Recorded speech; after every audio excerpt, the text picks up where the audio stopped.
10 سفر جو آپ کے یہاں دام سکینہ سلام اللہ علیہا کے نام سے مشہور ہے، جس میں 4 سالہ مظلومہ اس دنیا سے گزر گئیں، بلکہ شہید ہو گئیں اور ظلم کو برداشت نہ کر سکیں۔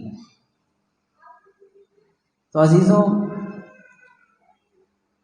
سب سے پہلے تو میں آپ کی خدمت میں عرض کروں کہ جناب سکینہ سلام اللہ علیہا کا نام سکینہ نہیں ہے،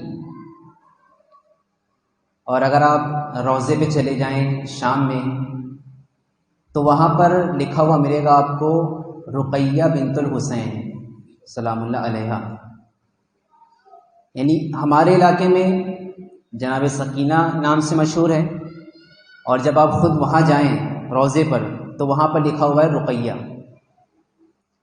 اور وہ رقیہ بھی نام نہیں ہے، وہ بھی ایک لقب ہے۔ یعنی ایک لقب ان کے علاقے میں مشہور ہے اور ایک لقب ہمارے علاقے میں مشہور ہے، اور لقب کا کچھ نہ کچھ مقصد ہوتا ہے۔ مثال کے طور پر ہم امام حسین کو کہتے ہیں سید الشہداء، کیوں کہتے ہیں؟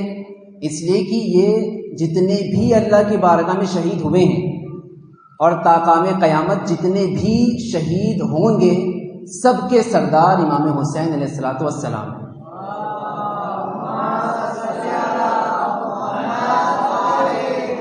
تو اس بنا پر یہ لقب امام حسین کو ملا سید الشہداء۔ امام حسین کی شہادت سے پہلے یہ لقب جناب حمزہ کو ملا تھا، جو رسول خدا کے چچا ہیں، لیکن جب واقعہ کربلا ہوا تو اب سید الشہداء امام حسین بن گئے۔ اسی طریقے سے سید الساجدین، زین العابدین، یہ ہمارے چوتھے امام کا نام نہیں ہے، لقب ہے۔ لقب کیوں پڑا؟ اس لیے کہ عبادتیں بہت زیادہ کرتے تھے۔ کہنے کا مقصد یہ ہے کہ جہاں بھی ہمارے امام کو کوئی لقب دیا گیا ہے، وہ لقب ان کے کسی ایک عمل کی بنا پر دیا گیا ہے۔ کسی کو سخی کہا گیا اس لیے کہ وہ سخاوت کرتے ہیں، کسی کو غنی کہا گیا اس لیے کہ جتنا بھی اللہ دے رہے ہیں اسی میں خوش ہیں، غنی ہیں، مالدار ہیں۔ تو جناب سکینہ کو سکینہ کیوں کہا گیا جبکہ ان کا نام سکینہ نہیں ہے؟ تو اصل جب آپ لغت میں جائیں گے تو سکینہ کے معنی ہے سکون، چین، راحت، عزت، وقار، یہ ہے لفظ سکینہ کے معنی۔ اور امام حسین علیہ الصلوۃ والسلام کس ذات کا نام ہے؟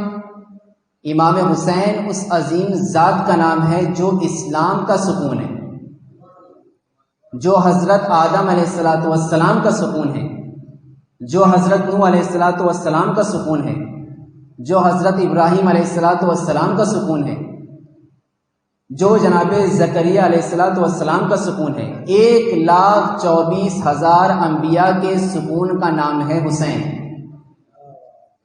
جتنے فرشتے اللہ نے خلق کیے ہیں ان تمام فرشتوں کے سکون کا نام ہے حسین۔ جتنی مخلوقات اس دنیا میں موجود ہیں ان تمام مخلوقات کے سکون کا نام ہے حسین، اور سکینہ اس ذات کو کہتے ہیں جو خود امام حسین کا سکون قرار پائے۔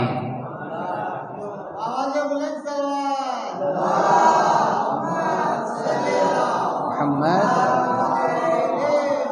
تو ساری کائنات کا سکون ہے امام حسین علیہ الصلوۃ والسلام، اور خود امام حسین کے سکون کا نام ہے شہزادی سکینہ۔ اس بنا پر آپ کا لقب سکینہ پڑا، اس لیے کہ آپ کے بغیر امام کو سکون نہیں ملتا تھا۔ جس طریقے سے مولا عباس مولا کائنات کی نماز شب میں مانگی گئی دعا کا نتیجہ ہے، بالکل ویسے ہی جناب سکینہ امام حسین کی نماز شب میں مانگی گئی دعا کا نام ہے۔ جس طریقے سے مولا عباس کو مانگا تھا مولا کائنات نے کہ کوئی ہو جو مدد کرے، کوئی ہو جو میرا علم سنبھالے، بالکل ویسے ہی جب سکون نہیں مل رہا ہے تو دعا کی ہے باقاعدہ۔ کیوں اتنی محبت تھی؟ آپ نے دیکھا ہے نا، جہاں پر جناب سکینہ کو ستایا گیا ہے، یہ کہہ کے ستایا گیا ہے کہ تم سے تمہارا بابا بہت محبت کرتا تھا، یہ کہہ کے ستایا گیا ہے۔ تو محبت کی وجہ سے ان کا نام سکینہ پڑا، یعنی سکون۔ اور دوسری طرف یہی جناب سکینہ امام حسین کی عزت ہے. مولا ساری کائنات کی عزت ہے، جناب سکینہ امام حسین کی عزت ہے، اس لیے آپ کا نام پڑا سکینہ. تو یہ ہمارے علاقے میں اس لیے جناب سکینہ سلام اللہ علیہا کہا جاتا ہے. وہاں پہ جناب رقیہ لکھا ہوا ہے. تو رقیہ کے معنی کیا ہے؟ رقیہ کے معنی ہے بلندی پر پہنچی ہوئی ذات، معراج پر پہنچی ہوئی ذات. کیوں کہا گیا؟ کربلا کے جتنے بھی لوگ ہیں ان میں 3 لوگوں کو ایک عظیم خصوصیت حاصل ہے، وہ یہ ہے کہ ان کو باب الحوائج کہا جاتا ہے. باب الحوائج کا مطلب کیا ہے؟ یعنی اگر آپ ان کے در پہ جا کر اپنی جھولی پھیلائیں گے تو وہ جھولی خالی واپس نہیں آئے گی، جو مراد لے کے جائیں گے وہ مراد آپ کو مل جائے گی. نمبر 1 مولا عباس علیہ الصلوۃ والسلام.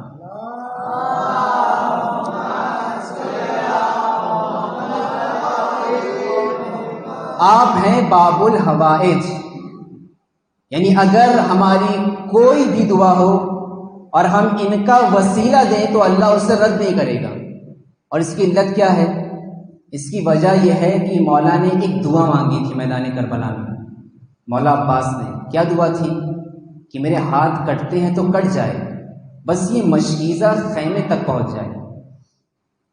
اور کسی مصلحت کی بنا پر وہ دعا قبول نہیں ہوئی، مصلحت کی بنا پر، میدان کربلا کو سر کرنے کی بنا پر. تو اس کے عوض میں اللہ نے یہ تحفہ دے دیا کہ اے عباس تمہاری ایک دعا کو میں نے اپنے پاس رکھ لیا ہے، اس کے بدلے میں ساری کائنات تمہارے در پہ آ کے دعا کرے گی، میں اسے قبول کر لوں گا. آپ کا وسیلہ دے کر دعا کرے گی، میں اسے قبول کر لوں گا. میدان کربلا میں مولا صرف شیعوں کو نہیں دے رہے ہیں، میدان کربلا میں صرف مسلمان کو نہیں دے رہے ہیں، ہندو بھی جا رہا ہے اس کی دعا بھی قبول ہو رہی ہے، عیسائی بھی جا رہا ہے اس کی دعا بھی قبول ہو رہی ہے، جو اللہ کو نہیں مانتا ہے وہ بھی جا رہا ہے تو اس کی بھی دعا قبول ہو رہی ہے. تو ایک ہے مولا عباس جن کو باب الحوائج کہا جاتا ہے، اور دوسری ذات کا نام ہے جناب علی اصغر علیہ السلام. 6 مہینے کے بچے نے وہ معراج حاصل کر لی کہ اگر کوئی شخص جناب علی اصغر کا واسطہ دے کر دعا کرے تو اللہ رد نہیں کرتا. اس لیے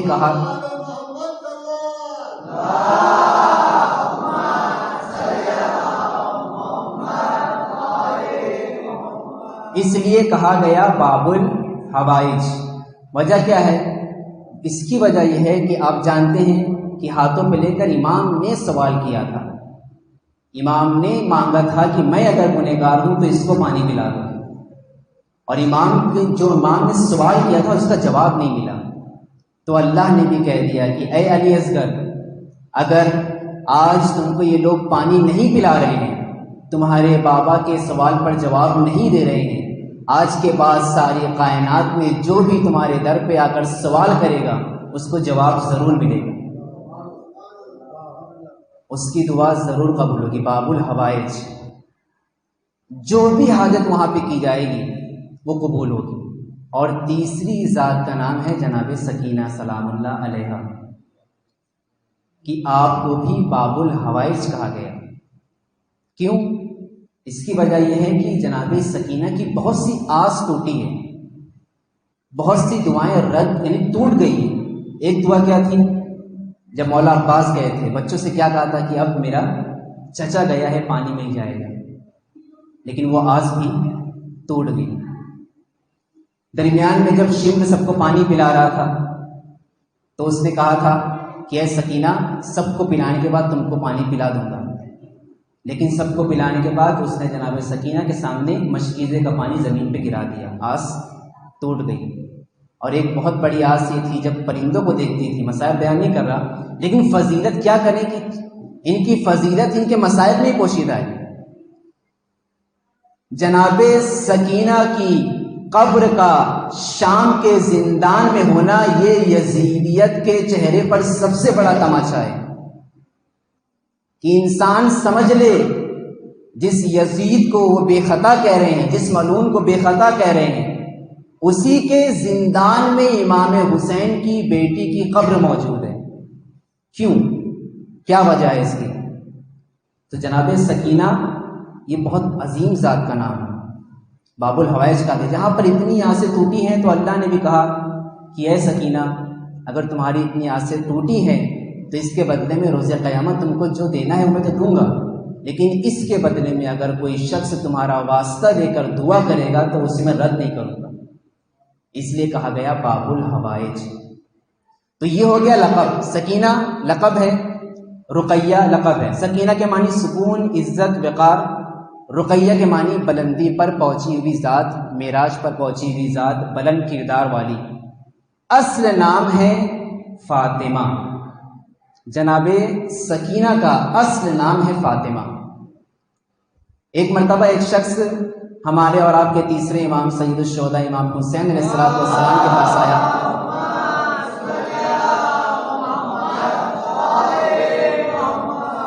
آن کر اس نے دیکھا کہ جناب علی اکبر کا نام بھی علی ہے، جناب علی اصغر کا نام بھی علی ہے، ہمارے چوتھے امام زین العابدین علیہ السلام کا نام بھی علی ہے، اور امام حسین کی جتنی بیٹیاں ہیں سب کا نام ہے فاطمہ،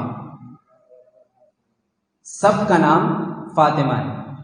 تو اس نے سوال کیا کہ مولا، تمام بیٹوں کا نام علی، تمام بیٹیوں کا نام فاطمہ، ایسا کیوں ہے؟ تو امام نے اس وقت کہا تھا کہ اگر اللہ مجھے 100 لڑکے عطا کرے گا تو میں 100 لڑکے کا نام علی رکھوں گا، اور اگر اللہ مجھے 100 بیٹیاں عطا کرے گا تو 100 بیٹیوں کا نام فاطمہ رکھوں گا۔ جب نام رکھا جائے گا تو نام پکارا جائے گا۔ امام حسین کو علی علی کا سننا بہت پسند ہے۔ امام حسین چاہتے ہیں کہ ہمارے گھر میں ہر وقت علی علی کہا جائے، ہر وقت فاطمہ فاطمہ کہا جائے۔ اچھا، ایک چیز عرض کرتا چلوں جو ہمارے معاشرے میں ایک خرابی آ گئی ہے، وہ یہ ہے کہ جب ہمارے یہاں ولادت ہوتی ہے تو چونکہ ہم لوگ اس فیلڈ کے ہیں تو ہم لوگ سے سوال کیا جاتا ہے کیا نام رکھا جائے۔ تو اگر آپ کہہ دیں گے علی تو کہیں گے سب کا نام علی ہے، بہت سے لوگوں کا نام علی ہے، میرے خالہ کے بیٹے کا نام علی ہے، میرے چاچا کے بیٹے کا نام علی ہے۔ کوئی ایسا نام بتائیے جو یونیک ہو، ایک دم سب سے الگ ہو، کسی نے وہ نام رکھا نہ ہو۔ یہ دیکھیں، جہاں پر والد کی ذمہ داری یہ ہے کہ اپنے بچے کو ادب سکھائے، وہیں پر سب سے پہلی ذمہ داری یہ ہے کہ وہ اپنے بچے کا ایک خوبصورت سا نام رکھے۔ علی سے زیادہ خوبصورت اور کیا نام ہو سکتا ہے؟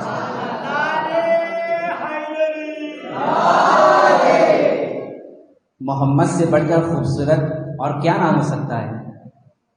اس لیے کہ بقیہ نام رکھنے والے انسان ہیں، لیکن ہمارے 14 معصومین کا نام رکھنے والا کوئی انسان نہیں ہے، کوئی نبی نہیں ہے، کوئی فرشتہ نہیں ہے، خود اللہ نے ہمارے 14 معصومین کا نام رکھا ہے۔ تو جس طریقے سے انسان چن کر نکالتا ہے سب سے بہترین نام، ویسے ہی اللہ نے اپنی سب سے محبوب ہستیوں کا نام چن کے نکالا ہے کہ میں اپنے محبوب نبی کا نام محمد رکھوں گا، میں اپنے محبوب وسیع کا نام علی رکھوں گا، اور اس نام کا فائدہ بھی ہے۔ اگر روایت میں ہے، ہمارے چھٹے امام امام جعفر صادق علیہ السلام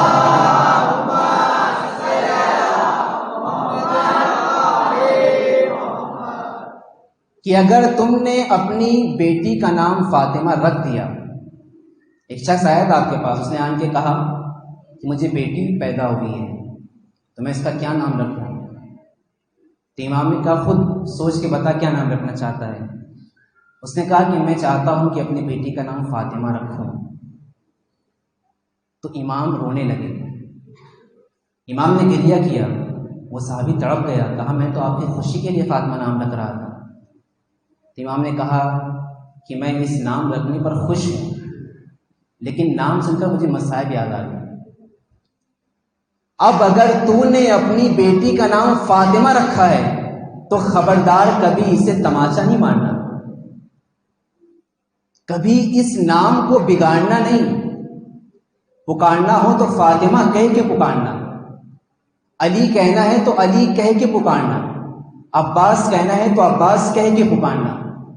ہمارے معاشرے میں ہم نام بدل دیتے ہیں، علی ہے تو اس کو نہیں، یہ ایک گناہ کی حد تک ہو سکتا ہے کہ اگر آپ یہ مقدس نام کو بگاڑ کے بلائیں، علی نام ہے آپ کچھ اور پکاریں۔ امام رو کے کہہ رہے ہیں کہ تم نے اگر اپنی بیٹی کا نام فاطمہ رکھ دیا ہے تو اس نام کی عزت کرنا، یعنی امام کو نام کی عزت، اور خود ان کی جو ذات پر ظلم کیے گئے کیسے برداشت کریں گے امام؟ تو عزیزوں میں عرض کر رہا تھا کہ باب الحوائج 3 ہستیاں ہیں جن کو باب الحوائج کہا گیا، جناب مولا عباس ہیں اور جناب علی اصغر ہیں اور جناب سکینہ ہیں۔ اس کے علاوہ ہمارے اور ائمہ ہیں، ان کے لقب بھی باب الحوائج ہے، لیکن چونکہ یہ میدان کربلا سے ان کا تعلق ہے، تاریخ میں ملتا ہے عزیزوں۔ آج ہم میں سے ہر کوئی پریشان ہے، ایک بہترین تحفہ میں آپ کی خدمت میں پیش کرنا چاہ رہا ہوں، اور میں چاہوں گا، میں اکثر کہتا تو نہیں ہوں کہ توجہ فرمائیے، دھیان سے سنیے، لیکن اس بات کو ضرور دھیان سے سنیے گا۔ ایک بہترین تحفہ ہے، اور یہ تحفہ دینے والے کون ہیں؟ یہ تحفہ ہم کو دینے والے ہمارے اور آپ کے پہلے امام، مولا کائنات، زوج بطول، وصی رسول حضرت علی ابن ابی طالب علیہ السلام۔ ایک بلند سلوات پڑھیں۔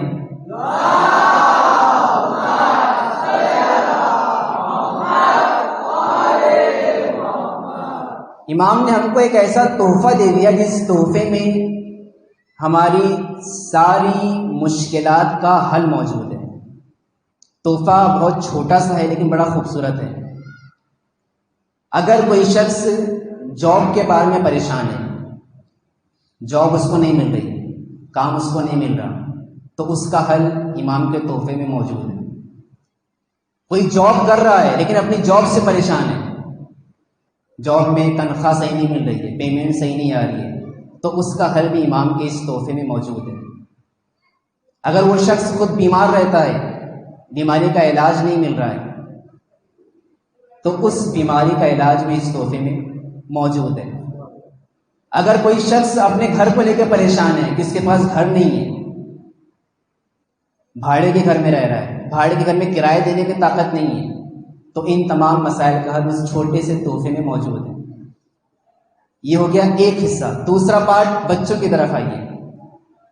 اگر آپ کے بچے آپ کے ہاتھ سے نکل رہے ہیں، تربیت صحیح نہیں ہو رہی ہے، تو ان کی صحیح تربیت کرنے کے لیے بھی حل اس چھوٹی سی تحفے میں، اس چھوٹی سی دعا میں موجود ہے۔ اگر آپ کا بچہ آپ کا احترام نہیں کر رہا ہے، تو اگر اس کو آپ باادب بنانا چاہتے ہیں، اس کو احترام سکھانا چاہتے ہیں، تو اس چیز کا حل بھی اس تحفے میں موجود ہے۔ اگر آپ کا بچہ آپ کی خدمت نہیں کرتا ہے، آپ کا دھیان نہیں رکھتا ہے، آپ نے جو اس کے اوپر قربانیاں دی ہیں ان قربانیوں کو فراموش کر بیٹھا ہے، تو اس کو صحیح راستے پر لانے کے لیے بھی حل اس تحفے میں موجود ہے۔ تیسرے پارٹ پہ آئیے۔ اگر کسی نے آپ کی روزی کو بند کر دیا ہے، اس لیے کہ کالا جادو ہوتا ہے، اس لیے کہ اس کا ذکر قرآن میں آیا ہے، اور خود جادو کسی اور پر نہیں، ہمارے آخری نبی پر بھی کیا گیا، تو جادو ہے۔ اگر کسی کے رزق کو کسی نے بند کر دیا ہے، تو اس بندش کو توڑنے کا حل اس چھوٹی سی دعا میں موجود ہے۔ اگر کسی کے گھر پہ کسی کے بچوں پر جنات کا سایہ ہے، اکثر ہوتا نہیں ہے، صرف شک ہوتا ہے، بہت کم ہی ایسا ہوتا ہے کہ جہاں پر جنات واقعاً ہو، ورنہ اکثر انسان خود شک میں ہوتا ہے کہ جنات ہے، وہ خود ذہنی مریض ہوتا ہے۔ نہیں، یہ حقیقت ہے، یہ بات حقیقت ہے کہ اکثر انسان کے پاس کوئی پریشانی نہیں ہوتی، وہ خود بخود پریشانی بنا لیتا ہے کہ میرا رزق کو کسی نے بند کر دیا ہے، میں بہت بیمار رہنے لگا ہوں۔ نہیں، اکثر پریشانیاں ہوتی نہیں ہیں۔ الغرض نظر بد اگر لگ گئی ہے تو اس کا حل بھی امام کی ایک چھوٹی سی دعا میں موجود ہے۔ جتنی مصیبتیں، بلائیں، بیماریاں آپ سوچ سکتے ہیں، ان تمام مصیبتوں کا، بلاؤں کا، بیماریوں کا حل ہمارے اور آپ کے پہلے امام نے ایک چھوٹی سی دعا میں رقم کر دیا۔ صلوات پڑھے تو میں آپ کو دعا سناؤں۔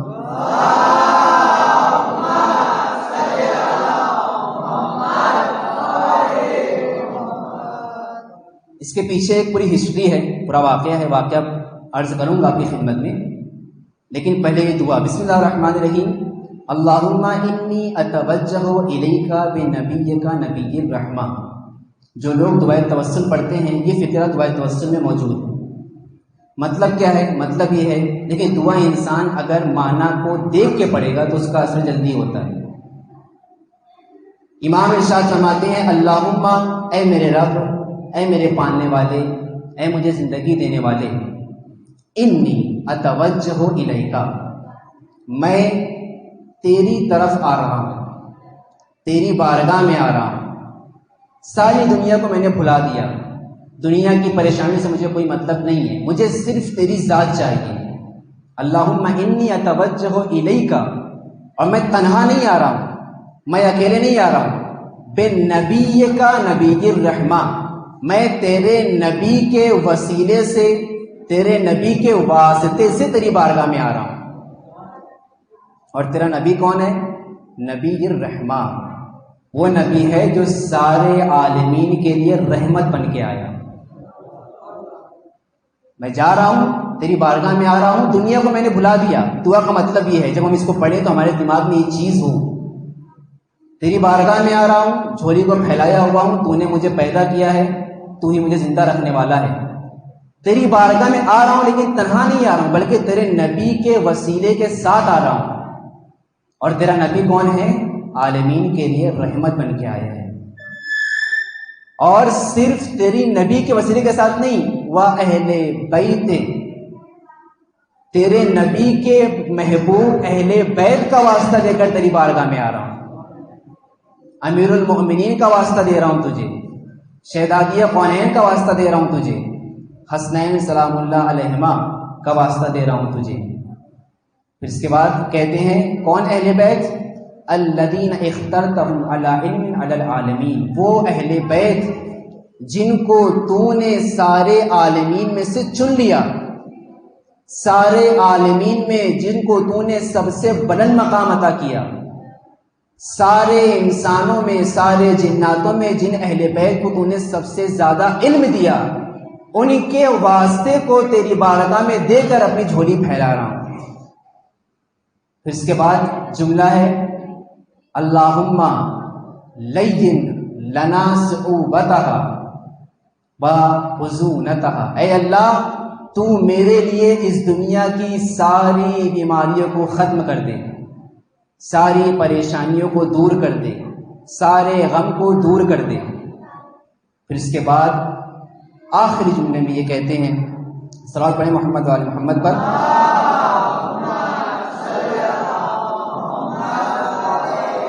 وقفنی شرہا، اے اللہ جتنی بھی برائیاں ہو سکتی ہیں ان سب برائیوں کو مجھ سے دور کر دے۔ اور اس کے بعد اللہ کی تعریف کرتے ہوئے کہتے ہیں فَإِنَّكَ الْكَافِي، یہ بہت بڑا جملہ ہے، فَإِنَّكَ الْكَافِي، اے اللہ اگر تو میرے پاس ہے تو مجھے کسی اور چیز کی کوئی ضرورت ہی نہیں ہے۔ فَإِنَّكَ الْكَافِي، تو تنہا میرے لیے کافی ہے، مجھے کسی اور کی ذات کی ضرورت نہیں ہے، مجھے کسی اور کی دہلیز سے کوئی سروکار نہیں ہے، دولت مند ہو لیکن مجھے اس کے گھر پہ نہیں جانا، مجھے صرف اور صرف تو چاہیے۔ المعافی، تو وہ ہے جو ہمارے گناہوں کو بخش دیتا ہے۔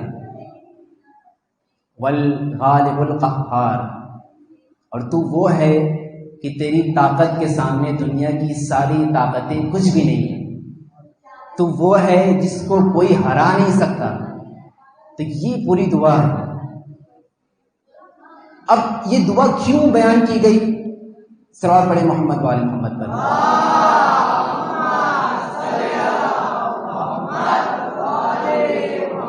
تو پہلے تو میری گزارش یہ ہے، التماس ہے کہ چھوٹی سی دعا ہے، اس کو خود بھی یاد کریں، اپنے بچوں کو بھی یاد کرائیں۔ واقعاً یہ دعا بہت بڑا حل ہے۔ اس دعا کے بارے میں یہ نہیں ملتا کہ آپ کو 40 دن تک پڑھنا ہے، یہ نہیں ملتا کہ آپ صبح کی نماز پڑھنے کے بعد پڑھیں، یعنی کوئی مخصوص وقت نہیں ہے۔ اس دعا کے بارے میں یہ ملتا ہے کہ تم ایک ہی بار پڑھو، بس شرط ہے نیت میں اخلاص ہو۔ اس چھوٹی سی دعا میں اتنی طاقت ہے کہ تمہیں 40 دن تک پڑھنے کی ضرورت نہیں ہے، ایک دن پڑھو، سچی نیت سے پڑھو، تمہاری بڑے سے بڑی پریشانی اللہ دور کر دے گا۔ معمولی دعا نہیں ہے، میں اس لیے اتنا ٹھہر کے عرض کر رہا ہوں، یہ معمولی دعا نہیں ہے۔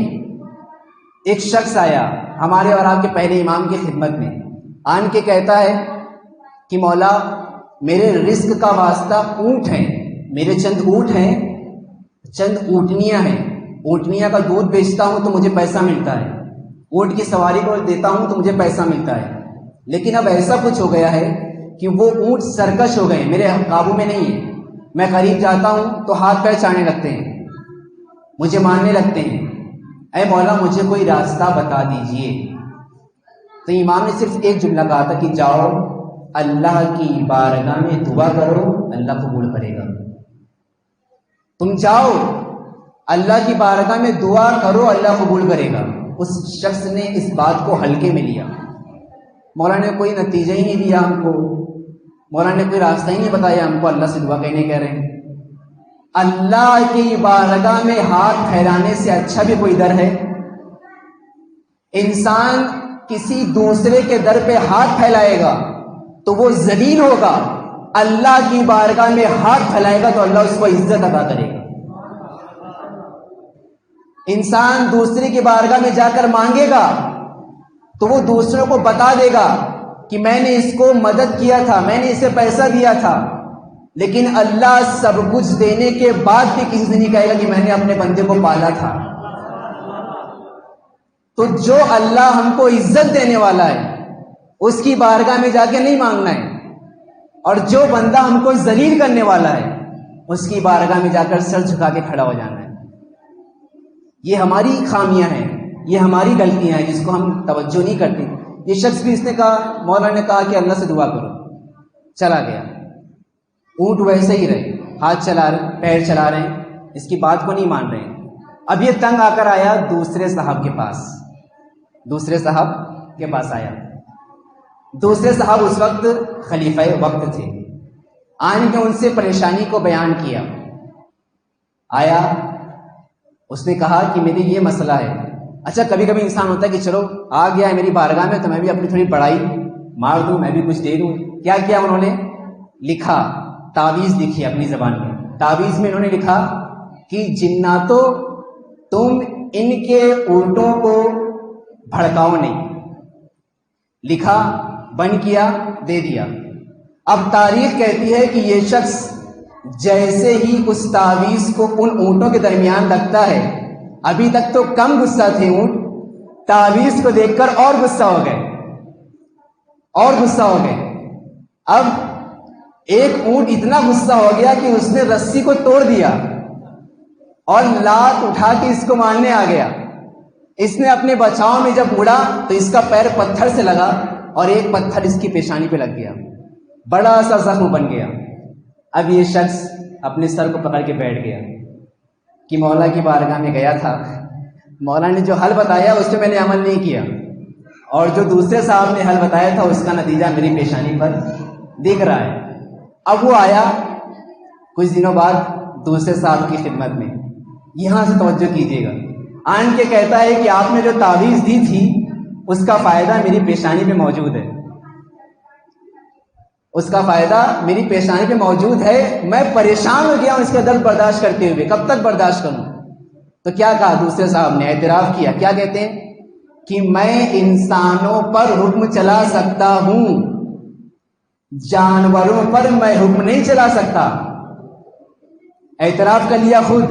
اس شخص نے کہا حضرت آپ جس کے خلیفہ بن کے بیٹھے ہیں وہ صرف انسانوں پر حکم نہیں چلاتا، اس کا حکم انسان پر بھی چلتا ہے، اس کا حکم جانوروں پر بھی چلتا ہے، اس کا حکم فرشتوں پر بھی چلتا ہے، اس کا حکم مرے ہوئے انسانوں پر بھی چلتا ہے۔ دوسرے صاحب نے سر جھکا لیا، کہا اسے باہر نکالو، طاقت آخر میں کیا کرے گا انسان، نکال دو۔ خود دوسرے صاحب نے یہ بتا دیا کہ انسانوں کے چنے ہوئے میں اور اللہ کے چنے ہوئے میں زمین آسمان کا فرق ہوتا ہے۔ انسان کا چنا ہوا صرف اور صرف انسان کے جسم پر حکومت کر سکتا ہے، انسان کے دل پہ حکومت نہیں کر سکتا. اللہ کا چنا ہوا انسان کے جسم پر بھی حکومت کرتا ہے، انسان کے دل پر بھی حکومت کرتا ہے. انسان کا چنا ہوا ساری طاقت اپنے ہاتھ میں رکھ سکتا ہے، سارے سپاہی اس کی پروٹیکشن کے لیے، اس کی حفاظت کے لیے موجود ہو سکتے ہیں، اس کے پاس بڑی حکومت ہو سکتی ہے، لیکن تخت پر بیٹھنے کے بعد بھی اس کے دل میں خوف ہوتا ہے اللہ کے چنے ہوئے کا، اس کے دل میں خوف ہوتا ہے لوگوں کا. لیکن اللہ کا چنا ہوا ایسا ہوتا ہے 3 دن کا بھوکا بھی ہوگا، 3 دن کا پیاسا بھی ہوگا، صرف 72 ساتھی ہوں گے، سامنے 9 لاکھ کا لشکر ہوگا، لیکن دل میں ذرہ برابر بھی ڈر نہیں ہوگا. دل میں ذرہ برابر بھی ڈر نہیں ہوگا. اللہ کا چنا ہوا، انسان کا چنا ہوا. اب یہ شخص اپنے زخم کو لے کر دوبارہ آیا اہل بیت کی دہلیز پر، سر جھکا لیا، ہاتھوں کو جوڑ لیا، مولا مجھے معاف کر دیجئے گا، آپ کی دہلیز کو چھوڑنے کی سزا مجھے پیشانی پر مل گئی ہے، اور آپ کے علاوہ اس لیے کہ دیکھیے اس کا رزق ختم ہو چکا تھا. میں نے کہا نا شروع میں کہ رزق اونٹوں سے تھا، اور اونٹ جو ہے وہ سرکش ہو گئے تھے، اونٹ بات نہیں مان رہے تھے. تو اب امام نے اس شخص کو یہ دعا تعلیم فرمائی. امام نے کہا جاؤ اس دعا کو اونٹوں کے سامنے پڑھنا. وہ گیا، دعا لکھی، اونٹ کے سامنے پڑھا تو اونٹوں نے سر کو جھکا لیا. اونٹ جو ابھی تک غصہ تھے، دوسرے صاحب کی تعویذ سے اور غصہ تھے، جیسے ہی امام کے زبان سے نکلے گئے الفاظ کو سنا تو اپنا سر جھکا لیا، اپنا سر جھکا لیا. اور اب تک وہ جتنا کماتا تھا اس سے کہیں زیادہ کمانے لگا. اس نے ایک اونٹ پر دولت کو لادا، امام کی خدمت میں آیا، امام کے سامنے دولت کو پیش کیا. مولا جو آپ نے تعویذ دی تھی اس سے میرے اونٹ بھی صحیح ہو گئے، میرے گھر کی پریشانیاں بھی دور ہو گئی، میرے بچے بھی میرے سامنے مطیع و فرما بردار ہو گئے، اور میرے رزق میں اتنا اضافہ ہو گیا ہے کہ میں کبھی تصور بھی نہیں کر سکتا تھا کہ ان اونٹوں کے بنا پر اللہ مجھے اتنا دے گا. اس وقت ہمارے امام نے کہا تھا کہ یہ تعویذ معمولی تعویذ نہیں ہے، یہ دعا معمولی دعا نہیں ہے، ہر ایک چیز کا حل اس دعا میں موجود ہے. صلوات پڑھیں محمد وآل محمد.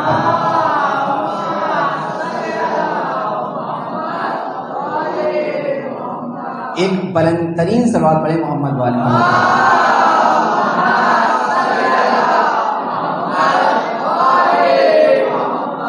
مجھے معلوم تھا کہ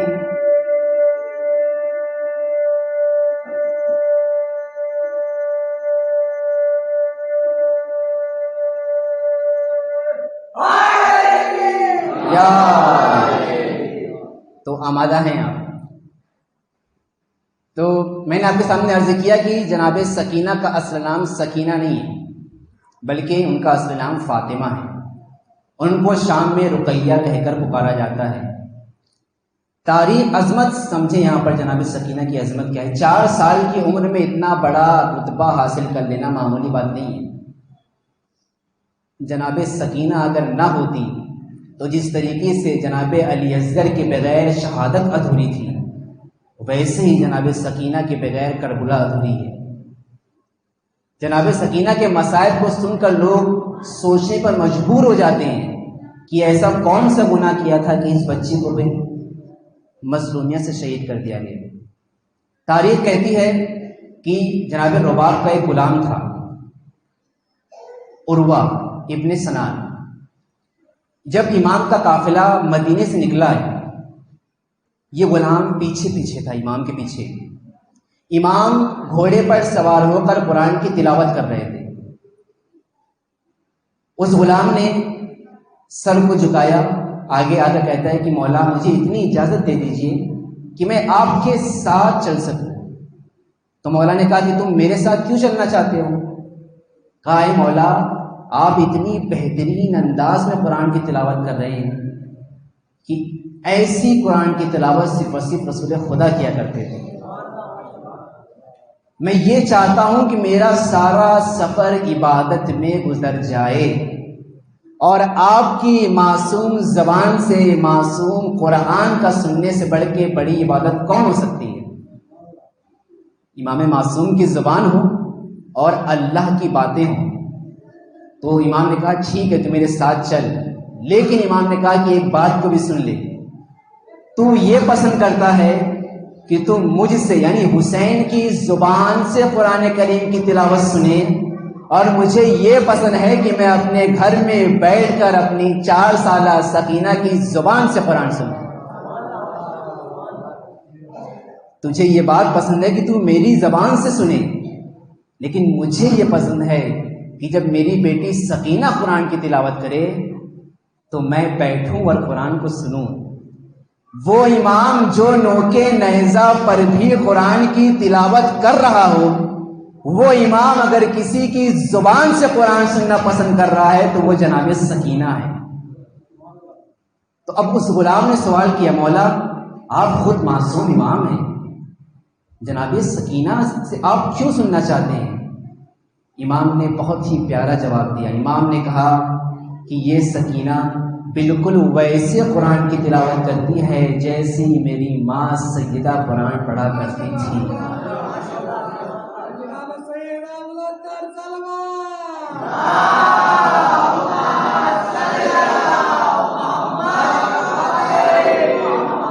یعنی بالکل ویسے ہی قرآن پڑھ رہی ہیں۔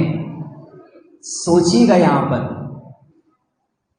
ایک تبلیغی پہلو اس میں کیا ہے کہ امام نے اپنے بچے کی تربیت کیسے کی۔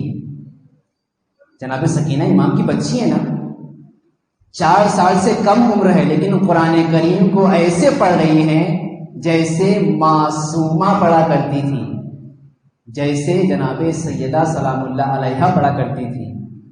سیکھ کیا ہے ہمارے لیے کہ ہم بھی اپنے بچوں کو قرآن کریم پڑھنا سکھائیں۔ یہ امام کی تعلیم ہے۔ اب امام نے اس غلام سے کہا، یہ غلام کون ہے؟ یہ غلام میدان کربلا میں ساتھ تھا۔ اس کی خوش نصیبی یہ ہے کہ اس کو قید کرنے کے بعد آزاد کر دیا گیا۔ کیوں؟ اس لیے کہ یہ غلام ہے، لیکن جناب سکینہ کو قید کرنے کے بعد آزاد نہیں کیا گیا۔ سب آپ پڑھیں محمد آل محمد پر۔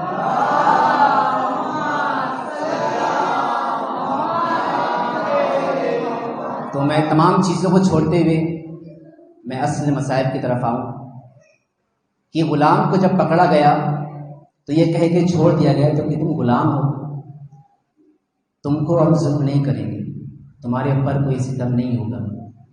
لیکن جناب سکینہ کو جب پکڑا گیا تو جناب سکینہ کو یہ کہہ کر پکڑا گیا کہ تم سے تمہارا پاپا بہت محبت کرتا تھا، ہم تمہارے اوپر اتنا ہی ظلم ڈھائیں گے، اتنا ہی تمہارے اوپر ظلم کیا جائے گا۔ تمہارا چچا تم سے بہت محبت کیا کرتا تھا نا، تمہارے اوپر اتنا ہی ظلم کیا جائے گا۔ عزیزو، شب عاشور جناب رباب رو رہی ہے، بلند آواز سے رو رہی ہے۔ امام حسین خیمے میں آئے، کہا کہ اے میری بیوی تم کیوں روتی ہو؟ جناب رباب نے کیا کہا پتہ ہے؟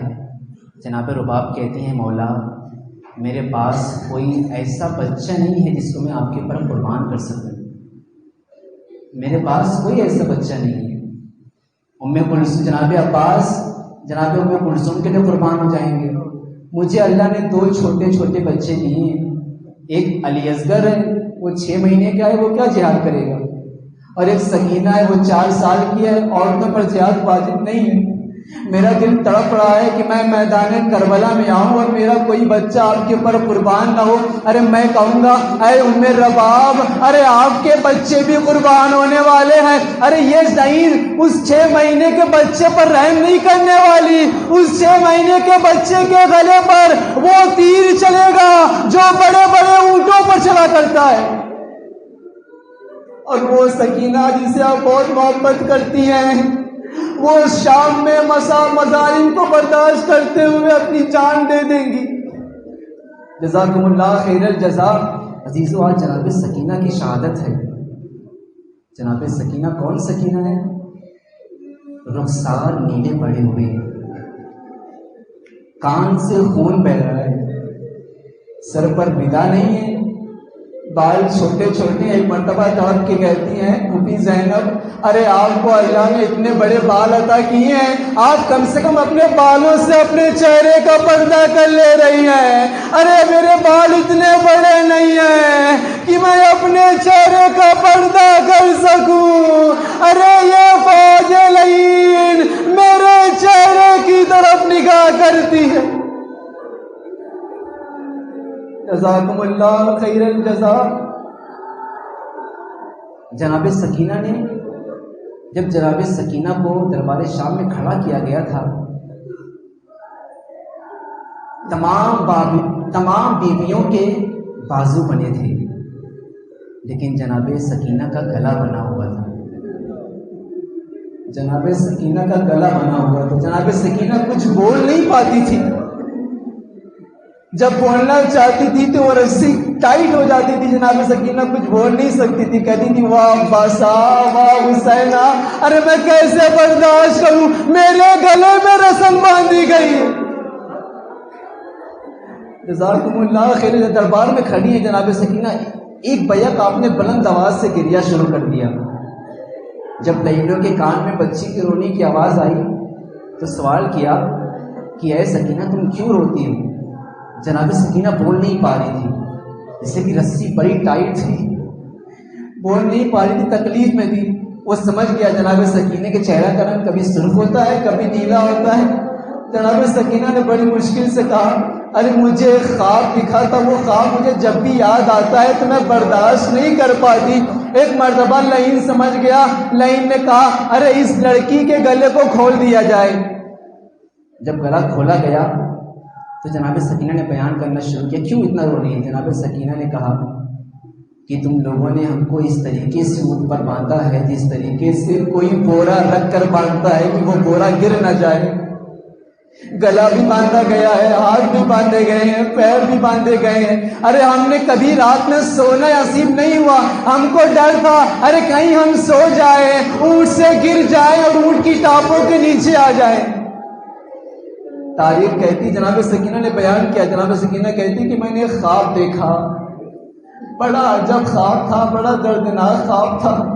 جب بھی مجھے وہ خواب یاد آتا ہے میں برداشت نہیں کر پاتی، ارے میں رونے لگتی ہوں. ایک مرتبہ مونون نے کہا تم بیان کرو تمہارا کیسا خواب ہے. جناب سکینہ کہتی ہے میں خواب میں نے دیکھا کہ میں ایک محل میں ہوں اور اس محل میں واہ حسینہ واہ اکبرہ واہ قاسمہ واہ قاسمہ کی صدائیں بلند ہیں. میں نے کیا دیکھا؟ ارے 4-5 نورانی ہستیاں ہیں، وہ ماتم کرتے ہوئے کہتی ہیں ارے میرے پیارے حسین کو شہید کر دیا گیا، چشمائے کو شہید کر دیا گیا. جناب سکینہ نے کہا یہ کون لوگ ہیں جو میرے بابا کی گریہ کر رہے ہیں؟ جواب ملا یہ جناب عیسیٰ ہیں، یہ جناب موسیٰ ہے، یہ جناب ابراہیم ہے. ارے انہوں نے جب سے سنا ہے کہ حسین کو شہید کر دیا گیا ارے تب سے گریہ کر رہے ہیں. جزاکم اللہ خیر الجزا. اب تاریخ کہتی ہے کہ جناب سکینہ نے بیان کیا میرے خواب میں نے دیکھا کہ میرے نانا ہیں، میرے نانا کے بال بکھرے ہوئے ہیں، میرے نانا کے دامن میں خون لگا ہوا ہے، میرے دانا گریہ کر رہے ہیں کہ میرے پیارے حسین کو شہید کر دیا گیا. جناب سکینہ کہتی ہے ارے جیسے ہی میں نے اپنے نانا کو دیکھا، ابھی تک میں نے اپنے بابا پر گریہ نہیں کیا تھا، مجھے سارے مظالم یاد آ گئے. میں دوڑتی ہوئی گئی، اپنے نانا کو پکڑا، ارے نانا ابھی آئے، ارے میں پیاسی ہوں، نانا ابھی آئے ہو، میرے بابا کو شہید کر دیا گیا. نانا میرے چہرے کو دیکھو، میرے گال نیلے پڑے ہوئے. نانا میرے کانوں کو دیکھو، میرے کانوں سے بالیاں نوچ لی گئی. جزاکم اللہ خیر الجزا. عزیزوں، علماء کہتے ہیں کہ اب جناب سکینہ کا مصائب پڑا جاتا ہے تو جناب سیدہ اپنی ٹوٹی ہوئی پسلیوں کو لے کر آ جاتی ہیں. کہ اس سکینہ پر رونے کے لیے لوگ جمع ہوئے ہیں جس کو اپنے پاپا پر رونے نہیں دیا گیا، میری اس مظلومے پر رونے کے لیے لوگ جمع ہوئے ہیں جو زندان شام میں شہید کر دی گئی۔ اب جناب سکینہ کہتی ہیں کہ جب میں کچھ آگے بڑھی تو میں نے کیا دیکھا کہ کچھ عورتیں ہیں، اور عورتوں کے بیچ میں میری دادی سیدہ بیٹھی ہوئی ہے، ان کے دامن میں ایک کرتا ہے، اور اس کرتے میں اتنے تیر کے نشان ہیں، اتنے تلوار کے نشان ہیں، سمجھ میں نہیں آتا کہ وہ کرتا ہے یا ایک چھوٹا سا کپڑا۔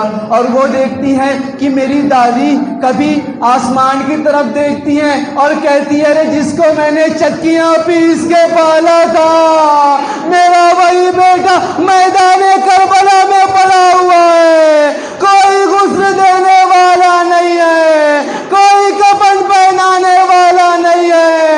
جناب سکینہ نے دیکھا، کہا دوڑتی ہوئی گئی، گلے سے لپٹ گئی، کہا سکینہ تم ہو؟ ایک مرتبہ جناب سکینہ نے کہا ارے میں آپ کی یتیم سکینہ ہوں، میں آپ کی مظلوم سکینہ ہوں۔ جزاکم اللہ خیر الجزا۔ عزیزوں، جب جناب سکینہ بس چند فکرے آپ کی رحمت تمام، کچھ آنسو نکال لیں، پھر اگلے سال ہم کو موقع ملے گا اس وقت رونے کا۔ آپ سوچیں شام میں کتنا بڑا ظلم ہو گیا ہے۔ جب جناب سکینہ نے رسول خدا سے چاہا کہ شام کے حالات کو بیان کرے، جیسے ہی شام کا لفظ آیا رسول خدا کا چہرہ بدل گیا، رسول خدا چیخ مار کر رونے لگے، کہتے ہیں بیٹی سکینہ ارے شام کے مصائب کا تذکرہ میرے سامنے نہ کرنا، ارے میں شام کے مصائب کو برداشت نہ کر سکوں گا۔ اب آپ نے اندازہ لگایا ارے چوتھے امام کیوں ساری زندگی الشام الشام کہہ کر روتے رہے، رسول خدا شام کے لفظ کو برداشت نہ کر سکے۔ چوتھے امام نے شام کا دربار بھی دیکھا، شام کا بازار بھی دیکھا، شام کا زندان بھی دیکھا۔ جزاکم اللہ خیر الجزا۔ عزیزوں، جب کوئی بچہ روتا ہے تو اس کو بہلانے کے لیے اس کے سامنے چیزوں کو پیش کیا جاتا ہے، اس کے سامنے کھلونوں کو پیش کیا جاتا ہے تاکہ بچے کا دل بہل جائے، بچہ رو رہا ہے تو خاموش ہو جائے۔ تاریخ کہتی ہے زندان شام میں ایک مرتبہ جناب سکینہ نے چیخ کر رونا شروع کیا، ارے ابھی تو میرے بابا آئے تھے، میرے بابا کہاں چلے گئے؟ جب یہ خبر یزید تک پہنچی ہے تو کیا بھیجا ہے؟ دل بہلانے کے لیے باپ کا کٹا ہوا سر دست میں رکھ کر بچی کے سامنے پیش کیا گیا۔ جناب سکینہ نے کپڑا اٹھایا، بابا کا سر دیکھا، رخسار پہ رخسار رکھ دیا، او بابا بائے ہو، ارے میرے کان زخمی ہیں۔ بس میں نے آپ کی رحمت کو تمام کیا جدو، چونکہ شہادت کی تاریخ ہے، آپ نے بارہا سنا ہے، میں اس کو بیان کر کے آپ کی رحمت کو تمام کروں۔ آپ نے بارہا سنا ہے، لیکن اس مصائب میں تکلیف اتنی ہی ہے عزیزوں۔ غسل دیتے وقت انسان کے کپڑوں کو اتارا جاتا ہے، غسل دیتے وقت انسان کے کپڑوں کو اتارا جاتا ہے۔ ارے جب جناب سکینہ شہید ہوئی، غسالہ نے چاہا کہ جناب سکینہ کے بدن سے کپڑوں کو جدا کرے، جب تو غسالہ چیخ مار کے رونے لگی اور کہتی ہے ارے کیا اس بچی کو کوئی بیماری تھی؟ جناب زینب تڑپ گئی، کوئی بیماری نہیں تھی۔ ارے پھر کیا وجہ ہے؟ میں غسل دینے کے لیے کپڑے اتارنا چاہتی ہوں، کپڑا نہیں نکلتا، سکینہ کی خال کپڑوں کے ساتھ نکلتی ہے۔ انا للہ و انا الیہ راجعون۔ ماتم سکینہ۔